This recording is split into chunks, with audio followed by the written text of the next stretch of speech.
സ്നേഹം നിറയും ദൈവസ്വരം കാതോർക്കാം, ആശ്വാസം നേടാം, ഹൃത്തിനുള്ളിൽ ജീവൻ നൽകും വചനം, തിരുവചനം.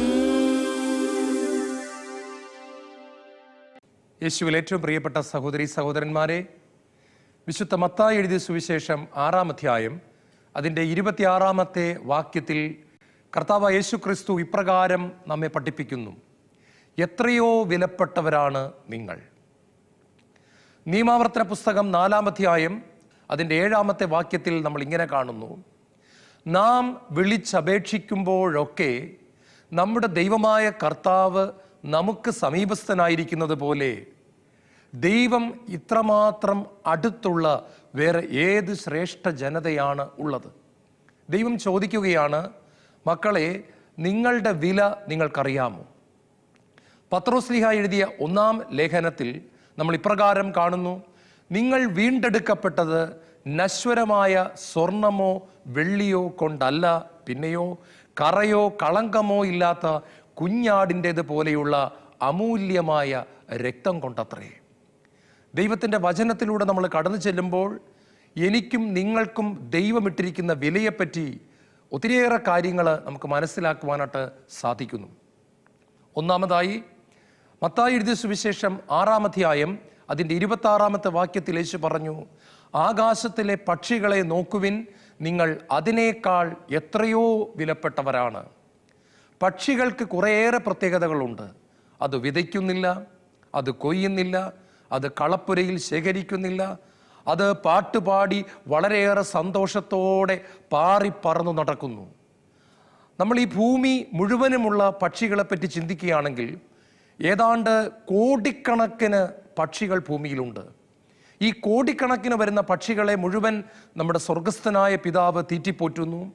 ഈ പക്ഷികൾക്ക് വളരെ മനോഹരമായ ഒരു രൂപം പിതാവ് കൊടുത്തിരിക്കുന്നു. പക്ഷികൾ പട്ടിണി കിടന്ന് ചാകാതിരിക്കുവാൻ അതിന് വളരെ മനോഹരമായ വിധത്തിൽ ദൈവം പരിപാലിച്ച് ആഹാരവും കൊടുക്കുന്നു. എന്നാൽ യേശു പറഞ്ഞു, നിങ്ങൾ ഈ പക്ഷികളെക്കാൾ ഒത്തിരി വിലയുള്ളവരാണ്.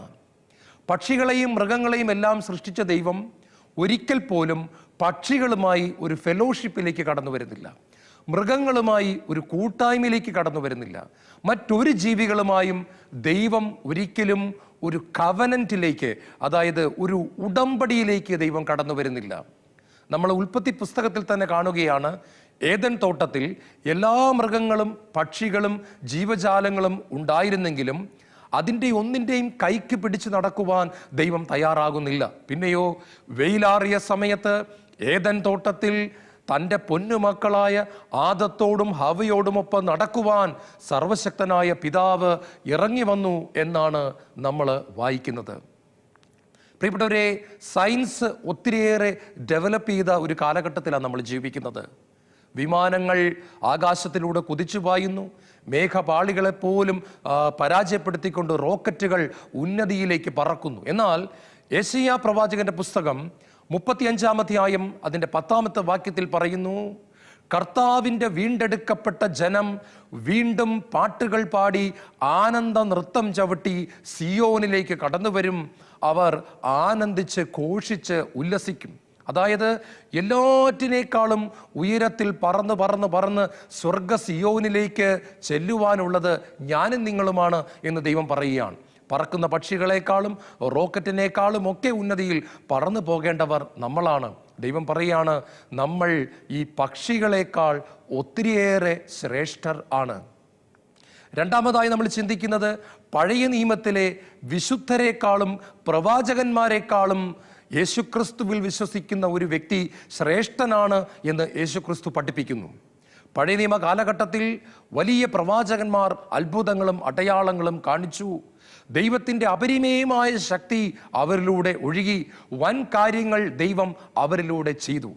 എന്നാൽ അവരെ പറ്റിയൊക്കെ ദൈവം പറയുന്നത് അവരൊക്കെ ദൈവത്തിൻ്റെ സുഹൃത്തുക്കൾ എന്നുള്ള പദവി വരെ എത്തി. എന്നാൽ പുതിയ നിയമത്തിൽ യേശുക്രിസ്തുവിൽ വിശ്വസിക്കുന്ന ഒരു വ്യക്തി, യേശുക്രിസ്തുവിൻ്റെ രക്തത്താൽ പാപമോചനം നേടിയ ഒരു വ്യക്തി, യേശുക്രിസ്തുവിൻ്റെ പരിശുദ്ധാത്മാവ് നിറയപ്പെട്ട വ്യക്തി വെറും ഒരു സുഹൃത്ത് മാത്രമല്ല, മണവാട്ടി എന്നുള്ള അവസ്ഥയിലേക്ക് ഉയർത്തപ്പെടുകയാണ്. പൗലോസ്ലീഹ പറയുന്നുണ്ട്, യേശു ക്രിസ്തുവുമായി ഞാൻ നിങ്ങളുടെ വിവാഹ നിശ്ചയം നടത്തി. എന്നാൽ സർപ്പം തന്ത്രപൂർവം ഹൗവായെ ചതിച്ചതുപോലെ നിങ്ങളുടെ ചിന്തകൾ ക്രിസ്തുവിലുള്ള ലാളിത്യത്തിൽ നിന്നും വിശുദ്ധിയിൽ നിന്നും വ്യതിചലിക്കപ്പെടുമോ എന്ന് ഞാൻ ഭയപ്പെടുന്നു. കാണുക പ്രിയപ്പെട്ടവരെ, യേശു ക്രിസ്തുവുമായി വിവാഹ നിശ്ചയം നടത്തിയിട്ടുള്ളവരാണ് നമ്മൾ എന്നാണ് ദൈവത്തിൻ്റെ വചനം പറയുക. വളരെ ഉന്നതമായ ഒരു പദവിയിലേക്ക് ദൈവം നമ്മളെ വിളിക്കുകയാണ്. ഹെബ്രായ ലേഖനം 11-ാം അധ്യായം അതിൻ്റെ 40-ാം വചനത്തിൽ നമ്മൾ ഇപ്രകാരം കാണുന്നു: നമ്മെ കൂടാതെ അവർ പരിപൂർണരാക്കപ്പെടരുത് എന്ന് കണ്ട ദൈവം നമുക്ക് വേണ്ടി കുറെ കൂടെ ശ്രേഷ്ഠമായ കാര്യങ്ങൾ നേരത്തെ കണ്ടുവച്ചിരുന്നു. പഴയ നിയമ പ്രവാചകന്മാർക്കും പഴയ നിയമകാലത്ത് വിശുദ്ധന്മാർക്കും ഉള്ളതിനേക്കാൾ അഥവാ നൽകിയതിനേക്കാൾ കൂടുതൽ ശ്രേഷ്ഠമായ കാര്യങ്ങൾ നമുക്ക് വേണ്ടി ദൈവം കരുതി വച്ചിരുന്നു എന്ന് പറയുകയാണ്. പഴയ നിയമകാലത്ത് ആരെയും തന്നെ യേശുക്രിസ്തുവിൻ്റെ ശരീരം എന്ന് വിളിച്ചിരുന്നില്ല, പരിശുദ്ധാത്മാവിൻ്റെ ആലയമെന്നും വിളിച്ചിരുന്നില്ല. പ്രവാചകന്മാരുടെ മേൽ, പുരോഹിതന്മാരുടെ മേൽ, രാജാക്കന്മാരുടെ മേൽ കാലാകാലങ്ങളിൽ ചില പ്രത്യേക ഉദ്ദേശത്തിന് വേണ്ടി ദൈവം തൻ്റെ ആത്മാവിനെ പകർന്നിരുന്നു. അപ്പോൺ ദം, അവരുടെ മേൽ പകർന്നിരുന്നു. എന്നാൽ ഇന്നോ ദൈവം നമ്മുടെ ഉള്ളിൽ വസിക്കുകയാണ്. നമ്മെ നോക്കി ദൈവം പറയുന്നത് നാം യേശുക്രിസ്തുവിൻ്റെ ശരീരമാണ്, ദൈവത്തിൻ്റെ ആലയമാണ്. പ്രിയപ്പെട്ടവരെ, എത്രയോ ഉന്നതമായ ഒരു പദവിയിലേക്കാണ് ഞാൻ നിങ്ങളും വിളിക്കപ്പെട്ടിരിക്കുന്നത്. മൂന്നാമതായി നമ്മൾ ചിന്തിക്കുന്നത്, നമ്മൾ ദൈവത്തിൻ്റെ മക്കളായതിനാൽ ശ്രേഷ്ഠരാണ് എന്ന് വചനം പറയുന്നു. വിശുദ്ധ യോഹന്നാൻ എഴുതിയ 1-ാം ലേഖനം അതിൻ്റെ 3-ാം അധ്യായം 1-ാമത്തെ വാക്യം ഇപ്രകാരം പറയുന്നു: കണ്ടാലും എത്ര വലിയ സ്നേഹമാണ് പിതാവ് നമ്മോട് കാണിച്ചത്, നാം ദൈവമക്കളെന്ന് വിളിക്കപ്പെടുന്നു, നാം അങ്ങനെയാണ് താനും. എന്ന് വെച്ചാൽ ഒന്നുകൂടെ ഉറപ്പിച്ച് യോഹന്നാൻ പറയുകയാണ്, ഞാനും നിങ്ങളും ദൈവത്തിൻ്റെ മകനും മകളും ആണ്. യേശുക്രിസ്തുവിനെ കർത്താവും രക്ഷിതാവുമായി സ്വീകരിച്ച ഒരു വ്യക്തി ദൈവത്തെ ദൈവമേ എന്നല്ല വിളിക്കേണ്ടത്, ദൈവത്തെ അപ്പാ എന്നാണ് വിളിക്കേണ്ടതെന്ന് യേശുക്രിസ്തുവും പഠിപ്പിച്ചു. യോഹന്നാന്റെ സുവിശേഷം 1-ാം അധ്യായം 12-ാം വാക്യം പറയുന്നു, തന്നെ സ്വീകരിച്ചവർക്കെല്ലാം, തൻ്റെ നാമത്തിൽ വിശ്വസിച്ചവർക്കെല്ലാം ദൈവ മക്കളാകാൻ അവൻ കഴിവ് നൽകി. നമ്മൾ കേട്ടാലും ഇല്ലെങ്കിലും നമ്മൾ ഭൂമിയിലിരുന്നു കൊണ്ട് സ്വർഗത്തിലെ ദൈവത്തെ അപ്പാ, പിതാവേ, ചാച്ചാ എന്ന് വിളിക്കുമ്പോൾ ആ ദൈവം തിരിച്ച് ഒരു മറുപടി തരുന്നുണ്ട്. എന്തോ എൻ്റെ മകനെ, എന്തോ എൻ്റെ മോളെ, ഇതാ ഞാൻ എന്ന് ദൈവം മറുപടി തരികയാണ്. നാം അത് തിരിച്ചറിഞ്ഞാലും ഇല്ലെങ്കിലും നമ്മുടെ വിളി കേൾക്കുവാൻ കൊതിക്കുന്ന ഒരു ദൈവമാണ് നമ്മുടെ ദൈവം. അവിടുന്ന് നമ്മുടെ പിതാവ് ആണ്. ഫ്രാൻസ് ഭരിച്ചിരുന്ന ഒരു രാജാവാണ് ലൂയി രാജാവൻ. ഈ ലൂയി രാജാവ് ഫ്രാൻസ് ഭരിച്ചുകൊണ്ടിരുന്ന കാലത്ത് അവിടെ വലിയ ഒരു വിപ്ലവം പൊട്ടിപ്പുറപ്പെട്ടു. ജനങ്ങളും പട്ടാളവുമൊക്കെ രാജഭരണത്തിന് എതിരായിത്തീർന്നു. അവർ ലൂയി രാജാവിനെ ശിരച്ഛേദം ചെയ്തു കൊന്നു, രാജ്ഞിയെയും തലവെട്ടിക്കൊന്നു. രാജാവിനും രാജ്ഞിക്കും 7 വയസ്സുള്ള ഒരു ആൺകുട്ടി ഉണ്ടായിരുന്നു. അവനെയും കൂടെ കൊന്നുകളയുവാനായിട്ട് ഈ വിപ്ലവകാരികൾ തീരുമാനിച്ചപ്പോൾ കുറെ ജനങ്ങൾ ഇപ്രകാരം പറഞ്ഞു, അവനെ കൊന്നുകളയണ്ട, അവൻ വളരെ നിഷ്കളങ്കനായ ഒരു ബാലനാണ്, അതുകൊണ്ട് അവനെ കൊണ്ട് പാപം ചെയ്യിച്ചിട്ട് നമുക്ക് കൊല്ലാം. അവനെ നമ്മൾ ഇപ്പോൾ കൊന്നുകളഞ്ഞാൽ അവൻ നേരെ സ്വർഗത്ത് പോയി കർത്താവായ യേശുക്രിസ്തുവിനോടുകൂടെ നിത്യകാലം വസിക്കും. അത് വേണ്ട, അതുകൊണ്ട് അവനെ കൊണ്ട് പാപം ചെയ്യിച്ചിട്ട് അവൻ പാപത്തിലായി കഴിയുമ്പോൾ നമുക്ക് അവനെ കൊന്നുകളയാം. അതുകൊണ്ട് ഈ ലൂയി രാജാവിൻ്റെ മകനെ കൊണ്ടുപോയി ഈ വിപ്ലവകാരികൾ ഒരു മന്ത്രവാദിനിയുടെ വീട്ടിലാക്കി കൊടുത്തു. ഈ മന്ത്രവാദിനി രാവും പകലും ഈ ബാലനെ ചീത്ത പറയുവാനും കള്ളം പറയുവാനും അസഭ്യവാക്കുകൾ പറയുവാനും ദൈവത്തിനെതിരായ കാര്യങ്ങൾ പഠിക്കുവാനും എത്രമാത്രം ശ്രമിച്ചിട്ടും ഈ ബാലൻ വഴങ്ങിക്കൊടുത്തില്ല. ഈ 7 വയസ്സ് മാത്രമുള്ള ഈ ബാലൻ ഇപ്രകാരം പറഞ്ഞു, ഞാൻ രാജാവിൻ്റെ മകനാണ്, ഞാൻ രാജാവിൻ്റെ മകനാകയാൽ എനിക്ക് അസഭ്യവാക്കുകൾ പറയുവാൻ അവകാശമില്ല, എനിക്ക് ചീത്ത പറയുവാനുള്ള അനുവാദമില്ല, എനിക്ക് കള്ളം പറയുവാൻ പറ്റില്ല. എന്നിട്ട് അവൻ വീണ്ടും ഇപ്രകാരം പറഞ്ഞു, ഞാൻ രാജാവിൻ്റെ മകൻ മാത്രമല്ല, രാജാക്കന്മാരുടെ രാജാവായ യേശുക്രിസ്തുവിൻ്റെ മകനും കൂടെയാണ്. ഞാൻ യേശുവിൽ വിശ്വസിക്കുന്ന ഒരു മകനാണ്. ഞാൻ പള്ളിയിൽ പോയി വിശുദ്ധ കുർബാനയിൽ സംബന്ധിച്ചിട്ടുള്ള ഒരു മകനാണ്. ദൈവമായ കർത്താവിൻ്റെ മകനാണ് ഞാൻ. അതുകൊണ്ട് ആ ദൈവമായ കർത്താവിന് ഇഷ്ടത്തിനെതിരായി ഒന്നും എൻ്റെ നാവിൽ നിന്നും വരികയില്ല എന്ന് പറഞ്ഞുകൊണ്ട് മന്ത്രവാദിനിയുടെ ഈ പഠിപ്പിക്കലുകളെ അവൻ്റെ സർവശക്തിയും ഉപയോഗിച്ച് ചേർത്തു നിന്നു. അനേക വർഷങ്ങൾ അവൻ ചേർത്തു നിന്നു. കാണുക പ്രിയപ്പെട്ടവരെ, താൻ ദൈവത്തിൻ്റെ മകനാണ്, താൻ ഈ ഭൂമിയിലെ രാജാവിൻ്റെ മകനാണ്. ഈ രണ്ട് ബോധ്യങ്ങളും അവനെ പിടികൂടിയിരുന്നതിനാൽ അവൻ പാപത്തിന്, അസഭ്യതയ്ക്ക് അവനെ തന്നെ വിട്ടുകൊടുത്തില്ല. ഞാനും നിങ്ങളും വളരെ ശ്രദ്ധയോടെ ചിന്തിക്കേണ്ട ഒരു വിഷയമാണിത്. പഴയ നിയമത്തിൽ നമ്മൾ ജോസഫ് എന്ന് പറയുന്ന ഒരു വലിയ വിശുദ്ധനെ പറ്റി നമ്മൾ വായിക്കുന്നുണ്ട്. ഈ ജോസഫിന് വേണമെങ്കിൽ പാപം ചെയ്ത് വലിയ പ്രൊമോഷൻ അടിച്ചെടുക്കാമായിരുന്നു. രാജാവിൻ്റെ കുടുംബത്തിലെന്നല്ല വലിയ പദവികൾ നേടാവുന്ന വ്യക്തിയായിരുന്നു ജോസഫ്. പക്ഷേ അവൻ ഒരിക്കൽ പോലും പാപം ചെയ്ത് ഒരു പ്രൊമോഷൻ, ഒരു ഉയർച്ച നേടുവാൻ അവൻ ആഗ്രഹിച്ചില്ല. അവൻ എന്നും ഒരു ബോധ്യമുണ്ടായിരുന്നു, ഞാൻ ദൈവത്തിൻ്റെ സ്വന്തമാണ്. പ്രിയപ്പെട്ടവരെ, പാപത്തെ ചെറുക്കുന്ന സമയത്തുള്ള അവൻ്റെ വാക്കുകൾ ശ്രദ്ധേയമാണ്. ഞാൻ പാപം ചെയ്ത് നരകത്ത് പോകും എന്നല്ല അവൻ പറയുന്നത്. ഞാൻ പാപം ചെയ്ത് ശുദ്ധീകരണ സ്ഥലത്ത് പോകുമെന്നുമല്ല അവൻ പറയുന്നത്. പിന്നെയോ അവൻ ഇപ്രകാരമാണ് പറയുന്നത്, നല്ലവനായ ദൈവത്തെ എൻ്റെ പാപം മൂലം ഞാൻ വേദനിപ്പിക്കുന്നത് എങ്ങനെ? എൻ്റെ ദൈവത്തിനെതിരായി ഞാൻ പാപം ചെയ്യുന്നത് എങ്ങനെ എന്ന് ചോദിച്ചുകൊണ്ടാണ് ജോസഫ് ശക്തമായി പാപത്തെ ചെറുക്കുന്നത്. പ്രിയപ്പെട്ടവരെ, നമ്മളൊരു കാര്യം ഓർക്കുക, ഉന്നതമായ പദവിയിലിരിക്കുന്ന വ്യക്തികൾ വളരെ ശ്രദ്ധയോടെയാണ് അവരുടെ ഓരോ ചുവടുകളും വയ്ക്കുന്നത്. ഞാൻ ഓർക്കുകയാണ്, കുറേ വർഷങ്ങൾക്ക് മുമ്പ് എലിസബത്ത് രാജ്ഞി ഇന്ത്യ സന്ദർശിച്ച ഒരു അവസരത്തിൽ ഈ രാജ്ഞിക്ക് കൊണ്ടുപോയി കൊടുക്കുവാനായിട്ട് ഒരു വലിയ ബൊക്കെ സംഘാടകർ അറേഞ്ച് ചെയ്തിരുന്നു. അപ്പോൾ ഈ അനേക പുഷ്പങ്ങൾ കൊണ്ടുണ്ടാക്കി ഈ ബൊക്കെ കൊണ്ടുപോയി രാജ്ഞിക്ക് കൊടുക്കുവാൻ വെറും 6 വയസ്സ് മാത്രം പ്രായമുള്ള ഒരു പെൺകുട്ടിയാണ് ഗവൺമെൻറ് തിരഞ്ഞെടുത്തിരുന്നത്. ഈ പെൺകുട്ടി രാജ്ഞിക്ക് കൊണ്ടുപോയി ബൊക്കെ കൊടുത്തതിന് ശേഷം അവൾ പുറകോട്ട് നടന്നു വരണം. അതായത് രാജ്ഞിയെ ഒരിക്കലും ഈ കുട്ടി അവളുടെ പുറകുഭാഗം കാണിച്ചുകൊണ്ട് നടക്കാൻ പാടില്ല. ബൊക്കെ കൊടുത്തിട്ട് അവൾ പുറകോട്ട് സ്റ്റെപ്പുകൾ വെച്ച് നടന്നു പോകണമായിരുന്നു. അപ്പോൾ അങ്ങനെ നടന്നു പോകാൻ വേണ്ടി അവൾക്ക് പരിശീലനം കൊടുത്തത് 6 മാസമാണ്. ഈ 6 മാസക്കാലം സംഘാടകർ ഈ പെൺകുട്ടിയെ പരിശീലിപ്പിച്ചു. ബൊക്കെ കൊണ്ടുപോയി രാജ്ഞിക്ക് കൊടുക്കുന്നു.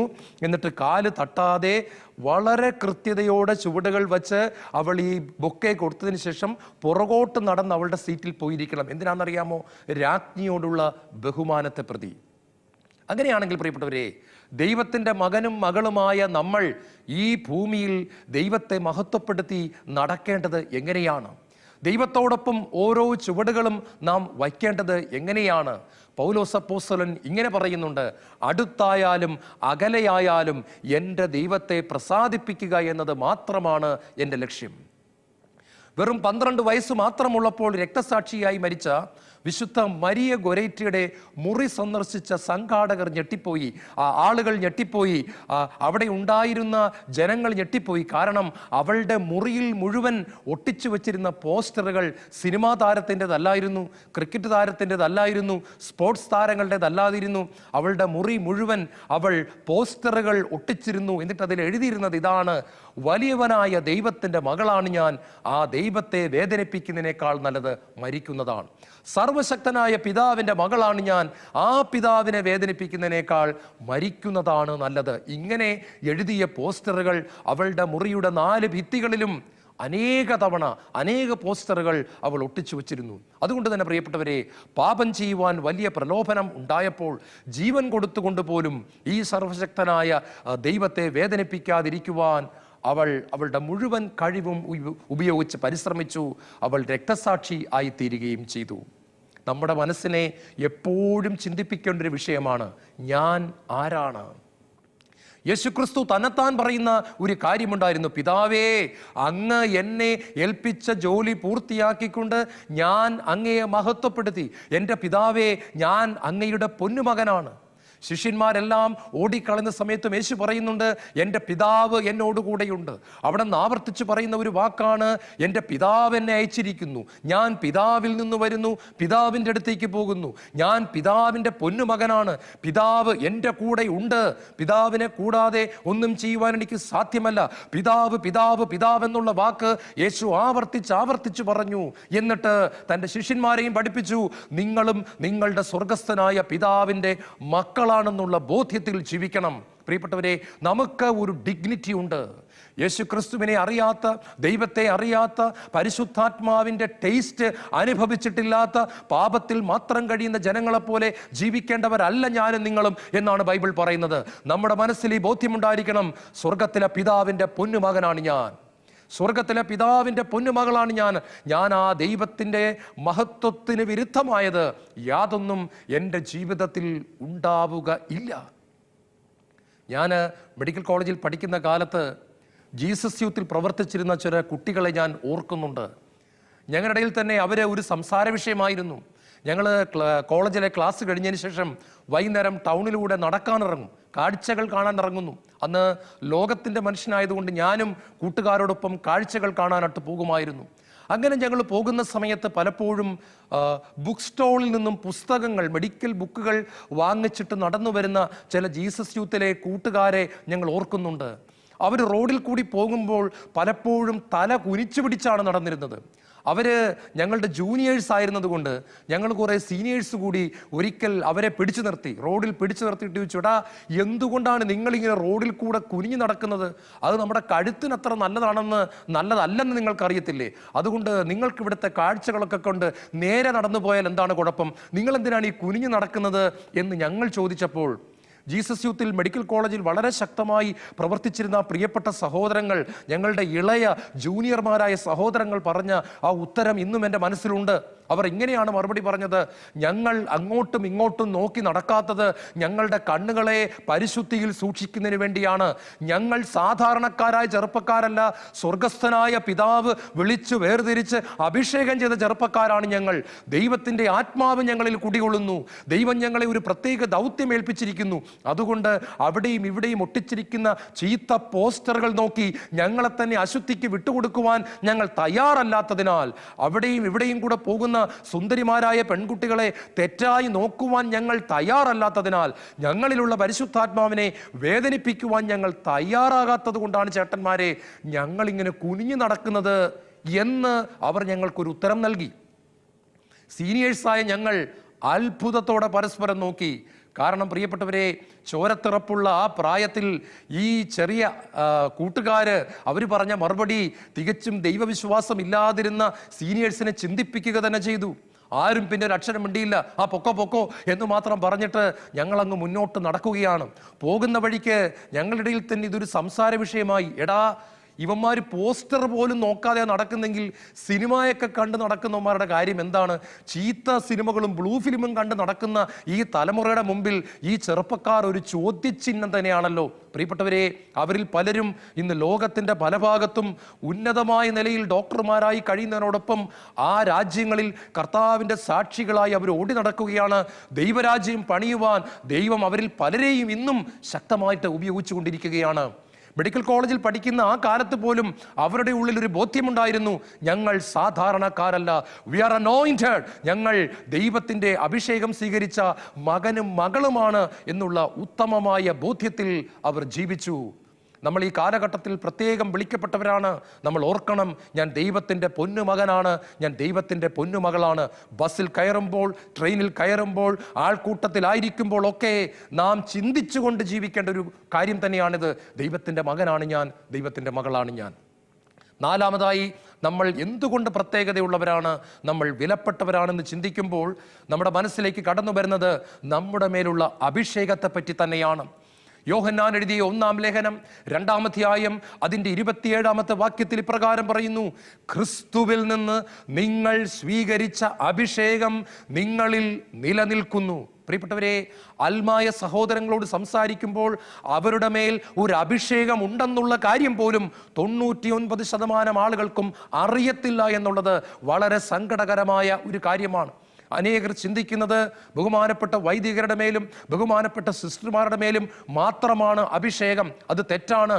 ബഹുമാനപ്പെട്ട പുരോഹിതർക്ക് ഒരു പ്രത്യേക അഭിഷേകം കൊടുത്തിട്ടുണ്ട് ദൈവം. ശുശ്രൂഷ പൗരോഹിത്യം, വിശുദ്ധ കുർബാന അർപ്പിക്കാനും കുംഭസാരം കേൾക്കാനും പാപമോചനം നൽകുവാനും കൂദാശകൾ പരികർമ്മാനം ചെയ്യുവാനുമുള്ള ഒരു സ്പെഷ്യൽ അനോയിന്റിങ്, ഒരു സ്പെഷ്യൽ കോളിംഗ്, ഒരു അപ്പസ്തോലിക് അനോയിന്റിങ് ദൈവം അവരുടെ മേൽ കൊടുത്തിട്ടുണ്ട് എന്നുള്ളത് വളരെ ശരിയാണ്. നമ്മളതിനെ ബഹുമാനത്തോടെ തന്നെ കാണുന്നു. ബഹുമാനപ്പെട്ട സിസ്റ്റർമാരുടെ മേലും ഒരു പ്രത്യേക അഭിഷേകം ദൈവം കൊടുത്തവരെ വേർതിരിച്ചിരിക്കുന്നു. എന്നാൽ എന്നെയും നിങ്ങളെയും പോലുള്ള സാധാരണക്കാരായ മനുഷ്യർ യേശു ക്രിസ്തുവിൽ വിശ്വസിക്കുമ്പോൾ നമ്മുടെ മേലും ദൈവം ഒരു അഭിഷേകം തരുന്നു എന്ന് വചനം പഠിപ്പിക്കുകയാണ്.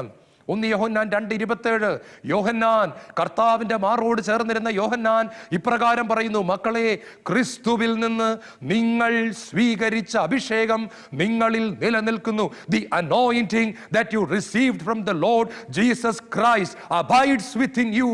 നിങ്ങളിൽ ദൈവത്തിന്റെ അഭിഷേകം നിറഞ്ഞു നിൽക്കുന്നു എന്ന് യോഹന്നാൻ നമ്മളെ വീണ്ടും വീണ്ടും ഓർമ്മിപ്പിക്കുകയാണ്. ആത്മാവിന്റെ അഭിഷേകം സ്വീകരിച്ച യേശുക്രിസ്തു അഭിമാനത്തോടെ വിളിച്ചു പറഞ്ഞു: the spirit of the Lord is upon me. ദൈവമായ കർത്താവിന്റെ ആത്മാവ് എൻ്റെ മേൽ ഉണ്ട്. അടിച്ചമർത്തപ്പെട്ടവർക്ക് മോചനം നൽകുവാൻ, ബന്ധിതരെ മോചിപ്പിക്കുവാൻ, തടവുകാർക്ക് സ്വാതന്ത്ര്യം നൽകുവാൻ, അന്ധർക്ക് കാഴ്ച കൊടുക്കാൻ അവിടെ എന്നെ അയച്ചിരിക്കുന്നു. പ്രിയപ്പെട്ടവരെ, യേശു നമ്മെ നോക്കി പറയുന്നു: എൻ്റെ പിതാവ് എന്നെ അയച്ചതുപോലെ ഞാനും നിങ്ങളെ അയക്കുന്നു. ഇത് പറഞ്ഞിട്ട് അവൻ അവരുടെ മേൽ ഊതി.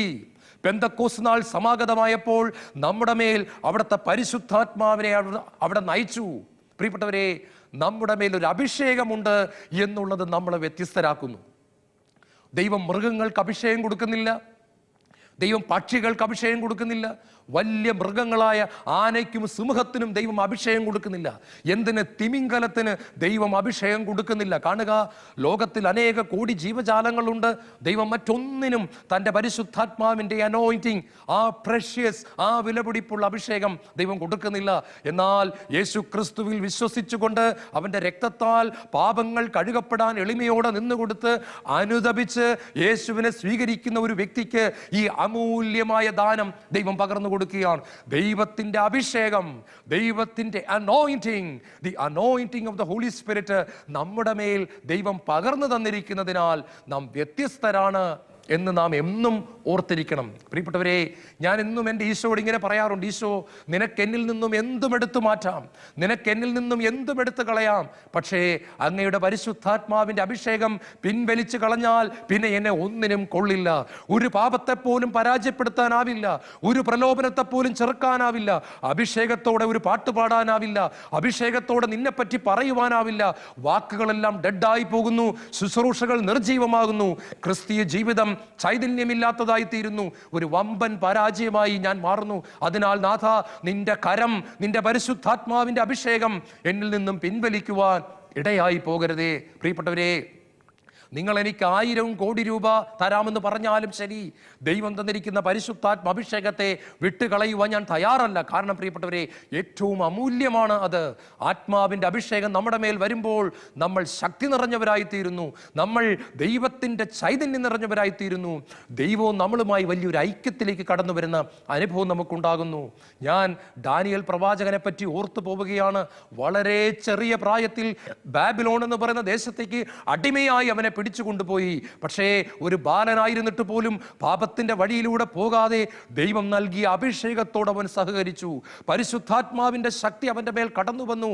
വലിയ വിജ്ഞാനികളെ പോലും തോൽപ്പിച്ചുകൊണ്ട് സ്വപ്നങ്ങൾ എന്താണെന്ന് പറയാനും അത് വ്യാഖ്യാനിക്കാനുമുള്ള വലിയ കൃപ ദൈവം അവന് കൊടുത്തു. അതുകൊണ്ട് അടിമയായി ബാബിലോണിലേക്ക് പോയ അവൻ അവിടുത്തെ ഉന്നതനായ വ്യക്തിയായി തീരുകയാണ്.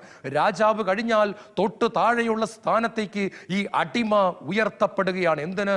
സിംഹങ്ങൾ അവനെ തിന്നുവാൻ പാഞ്ഞു വന്നപ്പോഴും അലറിക്കൊണ്ടുവന്ന സിംഹത്തിന്റെ വായടപ്പിച്ചുകൊണ്ട് ദാനിയേലിന്റെ മേലുണ്ടായിരുന്ന അഭിഷേകം അവനെ കാത്തപ്പോൾ അവന്റെ ദൈവത്തിന്റെ മുമ്പിൽ ബാബിലോണിലെ സകല മുട്ടുകളും മടങ്ങി. ദാനിയേലിന്റെ ദൈവത്തെ അസഭ്യം പറഞ്ഞുകൊണ്ട് ആക്ഷേപിച്ചുകൊണ്ട് വിളംബരം പുറപ്പെടുവിച്ച അതേ രാജാവ് തന്നെ തിരിച്ച് ഒരു വിളംബരം ഇറക്കുകയാണ്. ദാനിയേലിന്റെ ദൈവമാണ് സത്യദൈവം, ആകാശത്തെയും ഭൂമിയെയും സൃഷ്ടിച്ചവനും സർവശക്തനുമായ ദൈവം ദാനിയേലിന്റെ ദൈവമാണ്. ഇങ്ങനെ രാജാവിനെ കൊണ്ട് പറയിക്കാൻ കാരണം എന്താണ് പ്രിയപ്പെട്ടവരെ? അത് ദാനിയേലിന്റെ മേലുണ്ടായിരുന്ന അഭിഷേകത്തെ അവൻ വിലയുള്ളതായി കണ്ടതുകൊണ്ടാണ്. നാം ഒരിക്കലും മറക്കരുത് യേശുവിൻ്റെ വാക്കുകൾ. നാം വിലപ്പെട്ടവരാണ്. നാം മറന്നു പോകരുത്. ഈ ഒരു ബോധ്യത്തിൽ നാം ജീവിക്കുമ്പോൾ ദൈവത്തിൻ്റെ പ്രകാശം നമ്മുടെ മേൽ കടന്നു വരും. യേശയ്യ ഇപ്രകാരം നിലവിളിക്കുന്നുണ്ട് നമ്മൾ ജീവിക്കുന്ന ഈ കാലഘട്ടത്തെപ്പറ്റി. Darkness will cover the face of the earth but the light of God will shine upon you. അന്ധകാരം ഭൂമിയെയും കൂരിരുട്ട് ജനതകളെയും മൂടും, എന്നാൽ ദൈവമായ കർത്താവിൻ്റെ പ്രകാശം നിന്റെ മേൽ ഉദിക്കും. എന്നെ കേട്ടുകൊണ്ടിരിക്കുന്ന പ്രിയപ്പെട്ട സഹോദര സഹോദരി, യേശു ക്രിസ്തുവിന് ഹൃദയങ്ങളെ തുറന്നു കൊടുത്തുകൊണ്ട് പ്രാർത്ഥിക്ക്. ദൈവമേ, അന്ധകാരം നിറഞ്ഞ ഈ കാലഘട്ടത്തിൽ ഞാനിതാ നിന്റെ മുമ്പിൽ കീഴടങ്ങുന്നു. എൻ്റെ ഹൃദയത്തിലേക്ക് നീ കടന്നു വന്നുകൊണ്ട് നിന്റെ വാഗ്ദാനമായ പരിശുദ്ധാത്മാവിൻ്റെ വലിയൊരു അഭിഷേകം എൻ്റെ മേൽ പകരുകയും എന്നെ പ്രകാശിപ്പിക്കുകയും ചെയ്യണമേ. ഒരു നിമിഷം കണ്ണുകളടയ്ക്കാം, പ്രാർത്ഥിക്കാം. ദൈവമേ, എൻ്റെ വില ഞാൻ മനസ്സിലാക്കുന്നു. ഞാൻ മൃഗമല്ല, ഞാൻ പക്ഷിയല്ല, ഞാൻ രണ്ട് കാലി മൃഗമല്ല, ചിലർ പഠിപ്പിക്കുന്നത് പോലെ ഏറ്റവും ഹയർ ക്ലാസ് ആനിമലുമല്ല. ഞാൻ ദൈവത്തിൻ്റെ ഛായയിലും സാദൃശ്യത്തിലും സൃഷ്ടിക്കപ്പെട്ട മകനാണ് ഞാൻ, മകളാണ് ഞാൻ. എൻ്റെ വില എനിക്ക് മനസ്സിലാക്കി തരണമേ യേശുവേ. അങ്ങയുടെ രക്തത്താൽ എൻ്റെ പാപങ്ങളെ കഴുകിക്കളഞ്ഞ് എൻ്റെ ഹൃദയത്തിലേക്ക് എൻ്റെ കർത്താവായി രക്ഷകനായി ഇപ്പോൾ തന്നെ കടന്നു വരികയും അവിടുത്തെ പരിശുദ്ധാത്മാവിനാൽ എന്നെ അഭിഷേകം ചെയ്യുകയും ചെയ്യണമേ. യേശുവേ സ്തോത്രം, യേശുവേ നന്ദി, യേശുവേ ആരാധന, യേശുവേ മഹത്വം.